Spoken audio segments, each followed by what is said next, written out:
So yun guys, sa mga nagtatanong po sa akin, nasa na po si Katropa Food House ngayon mga idol? Yan. So, update ko lang kayo, meron po sila sa Kalawan, dun po sa may kurba. Tapos meron pa po sila dun sa Kalamba, dalawa po yung branch nila.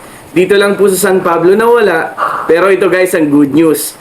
Naandito tayo ngayon sa bahay nila at naki-dine-in tayo, no? So, madali naman pong umorder dito. Dito po yung location ng bahay nila. Villa Antonio, Phase 1. Napakadali pong puntahan. May mga signage po sila dito sa kalsada. So, pagkakaliwa nyo lang, tapos kanan kagad. Ayan, makikita nyo po yung mga signage ni Katropa Food House. So, kung gusto nyo mag-take out, punta lang po kayo dito. Hintayin nyo lang lutuin saglit.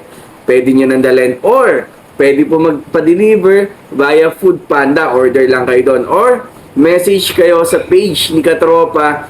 Meron naman po silang ka-tie up na Spurs. Ano? So, yan guys. Eto, na-miss ko yung Chami. Kaya talagang pumunta ako dito sa bahay nila. At ito, Sisig Silog. Yan. So, ito, pakita ko rin sa inyo. Yung na-miss natin. Ayan. Ang Chami, oh. Tamis anghang, mga idol.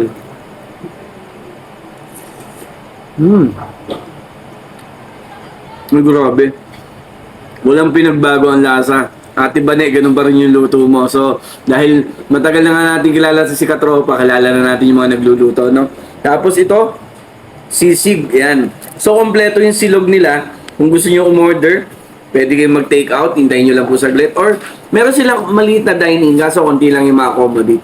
Pero, soon, papagawa daw nila tong lugar na to, renovation, dito na tayo magda-dine-in na sa Villa Antonio. So, yun. Ang harap.